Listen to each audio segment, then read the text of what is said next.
A lot of players think they know all about Nuketown, and even more of them think they're good at it. But today I'm going to tell you everything there is to know about the map and share with you the best strategies in the world.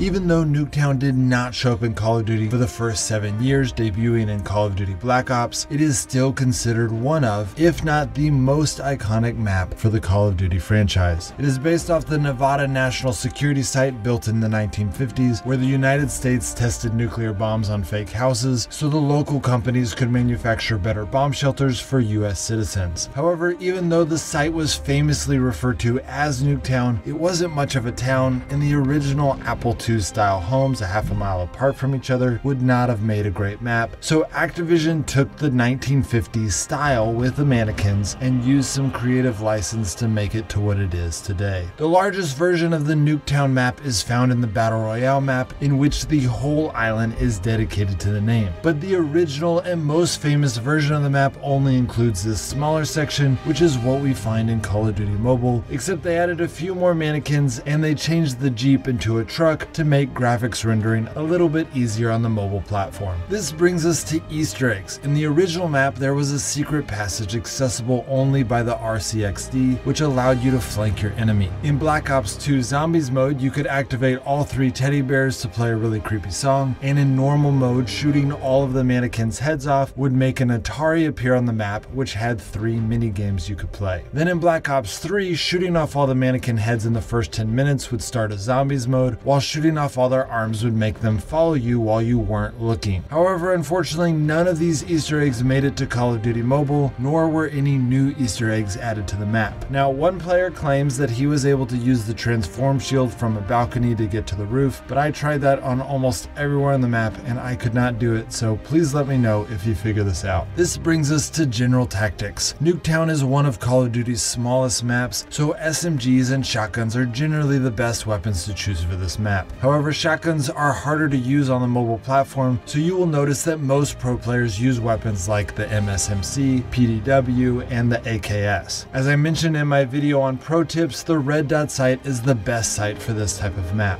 You will notice in this footage of Ferg that by repeatedly going in and out of the 2 houses, he can make the map feel even smaller than it already is, giving those guns an even bigger advantage. Other pro players, like this footage of Hawknest, will counter this tactic by using a rifle and staying towards the outskirts to give themselves a ranged advantage over the SMG players. Fuse likes to select the SMRS as a secondary weapon to get him an easy kill early on, which I think is brilliant. Fusion also likes this tactic, but I've noticed that he likes to use it before he actually gets into combat, even if that means wasting a shot, which is very typical of how most pros use grenades on this map. Speaking of which, when they throw their initial grenade, they usually target one of the 2 pathways on either side of the opposing house. The Sparrow is generally the favorite operator skill for this map if it is available, but Ferg makes a convincing argument for the Purifier, as I've seen him get 11 kills with just 1 use, and even though I would not have expected the side to be that great in this map, I have seen Fuse get 7 kills in 1 use. Most of the walls at Nuketown can be shot through, so pro players like Josto will finish a lot of his kills by predicting where they are hiding instead of chasing them down. Stealth helicopters are a favorite in this map because it is too fast paced for even most pro players to take the time to shoot it out of the sky, and sentry guns are also a good choice, but it is important to know where to place them. Generally, putting a sentry gun near the corner of a building can land the most kills. As I mentioned in my video with advanced tips, sliding at the right time is incredibly important. In Nuketown, one of the best times to slide is when you are entering or exiting a doorway. This is because most of the time when players do not see anyone, they are focusing all of their attention on doorways, so sliding as you pass through them will significantly reduce how fast their reflexes can anticipate where you will end up next. In Frontline, the ultimate goal is to spawn trap the opposing team, but since it is a small map, you need to be careful about not being too close to their spawn, or they will be able to use their invulnerability to overcome your positioning. So generally, a good spawn trap includes 1 player in the garage, 2 players in the enemy house, 1 on each floor, and the other 2 floating around the back of the enemy's house. In Team Deathmatch, however, this positioning does not work because it will force the enemy to spawn behind you. So in this case, good positioning usually includes one player in one of the houses, one player in the middle of the map using the truck or bus as cover, and the other 3 players at or between those other 2 positions, having all 5 players actively support each other so that even if one of them dies, they are usually able to get a kill in return. In free-for-all, Nuketown is basically a speedrun. Since the map is so small, free-for-all is a bloodbath, so if you want to win in this game mode, strategic positioning will never get you there. Rather, it is just important to move faster and kill faster than everyone else. In domination, it is usually pretty difficult to capture the opposing team's zone, which means that games are generally won by the team that plays smarter at Zone B. Practicing how to land a grenade at Zone B will get you a lot of kills, and in a similar vein, the trophy system is essential for the player who plans to try to capture it. Smoke grenades are also good for trying to capture Zone B, but the trophy system is more important, so make sure that if you are trying to capture it, it is your teammate that is equipping and throwing the smoke grenade. Using the upstairs window to guard Zone B is really effective, especially if you are good with the sniper rifle, but a lot of players know this already, so you will be a common target, and it's pretty easy to throw a grenade through that window. Also, you can be snuck up on pretty easily when using this window, so I would equip a trip mine grenade if this is something you want to do often. Also for domination, Fuse likes to have the Predator missile selected, and he saves them for any time the enemy is capturing B. He also uses the UAV a lot because once you know the map well enough, you can easily start killing people before you even see them. Currently, Nuketown is not one of the search and destroy maps, so you don't need a strategy for this game type, but if they ever do add it later, I will add more tips and tricks for that game type in the pinned post of this video. As for all the other random featured game types they cycle through, the strategies are generally the same as either free-for-all or team deathmatch. However, I will say that in rockets only, I find that this window is more effective than usual because in addition to the minimal cover it offers, the higher ground gives you a lot of sight and makes it easier to lead your enemies. Well, that's it guys, hope that helps. If you like this video and would like me to continue with this series of all the map tactics, please share this video with a friend. Obviously liking, commenting, and subscribing are amazing as well, but you would be surprised how much each share makes a huge difference. The more traction I get in Call of Duty Mobile, the more videos I will make.